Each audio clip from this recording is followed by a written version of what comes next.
Andhra Pradesh assembly సమావేశాల్లో రసవత్తకరంగా ఒక రకంగా ఊహించని కీలక పరిణామాలు కూడా చోటు చేసుకుంటున్నాయి. కూటమి సర్కార్ ఆంధ్రప్రదేశ్లో అడుగుపెట్టిన తర్వాత కంప్లీట్గా టోటల్ బడ్జెట్ ప్రవేశపెడుతూ ఈసారి అసెంబ్లీ సమావేశాల్లో జోరుగా చర్చలు నడుస్తున్న వేళ కూటమికి సంబంధించిన నేతల్లో సఖ్యత లేకపోవడం, వాళ్లకు వాళ్లే తిట్టుకునే పరిస్థితుల్లో ఉండడం చూస్తుంటే నిజంగా షాకింగ్ అనిపిస్తుంది. అవును, తాజాగా ఆంధ్రప్రదేశ్ అసెంబ్లీ సమావేశాల్లో రసవత్తకరంగా సాగుతున్నాయి. శాసనసభను వైఎస్ఆర్సీపీ బహిష్కరించినప్పటికీ ప్రతిపక్షం లేదే లేదు. అయితే ప్రతిపక్షం లేదే అనే లోటును సైతం కూటమి నేతలే భర్తీ చేస్తూ వస్తున్నారు. గత 5 రోజులుగా జరుగుతున్న పరిణామాలే ఇందుకు ప్రధాన నిదర్శనంగా చెప్పుకోవచ్చు.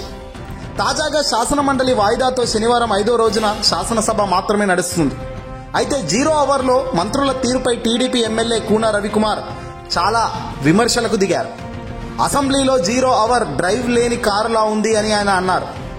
ఎమ్మెల్యేలు 0 అవర్లో ప్రశ్నలు వేస్తున్నారు, కానీ మంత్రులు ఎవరూ కూడా లేచి నోట్ చేసుకోవడం కనిపించడం లేదు. మరి ఎమ్మెల్యేలు సమస్యలు చెప్పి ఏం లాభం, ఎవరి కోసం? 0 అవర్లో చెప్పిన సమస్యపై వచ్చే సభల్లోగా మంత్రులు సభ్యులకు పురోగతిపై స్పష్టత ఇవ్వాలి అని కాస్త ఆవేశపూరితంగానే కూన రవికుమార్ గట్టిగానే అన్నారు అసెంబ్లీ సాక్షిగా. ఈ వ్యాఖ్యలపై స్పీకర్ అయ్యన్న పాత్రుడు తక్కున స్పందించారు. సభ్యులు అడిగిన ప్రశ్నలకు మంత్రులు ఖచ్చితంగా రాసుకోవాలని ఆదేశించారు. ఈ నేపథ్యంలో కూన రవికుమార్ వ్యాఖ్యలపై మంత్రి అచ్చెన్నాయుడు స్పందించారు. మంత్రులం ఎవరం పట్టించుకోవడం లేదనుకోకండి, ప్రతి ప్రశ్న సంబంధించిన మంత్రికి పంపామని చెప్పారు. దాని ప్రకారం మంత్రులు చర్యలు తీసుకుంటారు అంటూ గట్టిగానే బదిలిచ్చారు అచ్చం.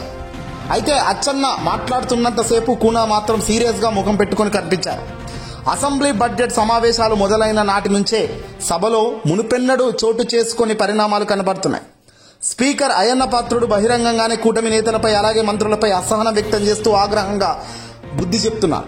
అలాగే నిన్నటి బడ్జెట్ చర్చల్లో టీడీపీ ఎమ్మెల్యే జ్యోతుల నెహ్రూ కొత్తగా డిప్యూటీ స్పీకర్గా ఎన్నికైన రఘురామకృష్ణంరాజు గారిపై అసహనం వ్యక్తం చేసిన విషయం చూశాం. తన ప్రసంగాన్ని అడ్డుకోవడం, తనేమీ ప్రతిపక్షం కాదని, మాట్లాడకుండా కూర్చోమంటే నేను మాట్లాడకుండా కూర్చుంటానంటూ కూడా ఆయన డైరెక్ట్ ముఖం మీద చెప్పాడు. అసెంబ్లీకి రావద్దంటే చెప్పు, రానే రాను అంటూ జ్యోతుల నెహ్రూ చాలా ఎమోషనల్ కూడా అయ్యారు. అంటే సభా ప్రాంగణంలో ఒక పార్టీకి సంబంధించిన వ్యక్తులు వాళ్లకు వాళ్లే సఖ్యత లేకపోవడం వల్ల జరుగుతున్న పరిణామాలు ఇవన్నీ కూడా.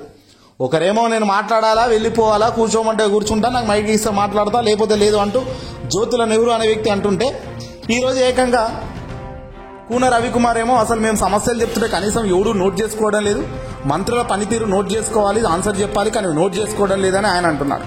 దీనికి అచ్చం లేచి నోట్ చేసుకోవడం కాదయ్యా, మేము ఏ మంత్రికి ఏం పంపాలో అది పంపుతున్నాం, వాళ్ళు దాని ప్రకారం యాక్షన్ తీసుకుంటారు అని ఆయన బదిలిచ్చారు. అంటే వాళ్లకు వాళ్లే ఇక్కడ ప్రతిపక్షం లేదే అనే తట్టు కూడా ఆలోచించకుండా మేమే కొట్టుకుంటాం, మేమే తిట్టుకుంటాం అనే తట్టుగా అసెంబ్లీ సమావేశాలు నడుస్తున్నాయి.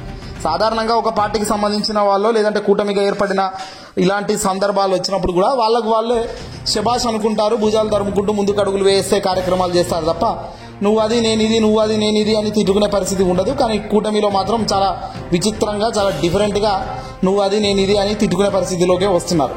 కేవలం 5-6 నెలల్లోనే ఈ పరిస్థితులు ఇవన్నీ చూస్తుంటే what about the rest of the months, అంటే ఇంక కమ్మింగ్ నెలలు, కమ్మింగ్ సంవత్సరాలు ఏ రకంగా వీళ్ళంతా కలిసికట్టుగా అడుగులు వేయగలుగుతారు? ప్రభుత్వం కలిసికట్టుగా అడుగులు వేయగలిగితేనే, అందరి మాట చెల్లితేనే రాజకీయంలో మనుగడ ఉంటుంది, ఎలాంటి ఇబ్బందులు లేకుండా సాగుతుంది. కానీ ఇలాంటి ఇబ్బందులు వచ్చినప్పుడు ఇలాంటి గొడవలు మరిన్ని రాబోయే కాలంలో ఏ స్థాయిలో పెరుగుతాయన్నది ఊహించేదానికి కూడా సిద్ధంగా లేమంటున్నారు చాలామంది. చూద్దాం మరి ఏం జరుగుతుంది ఏంటి అనేది.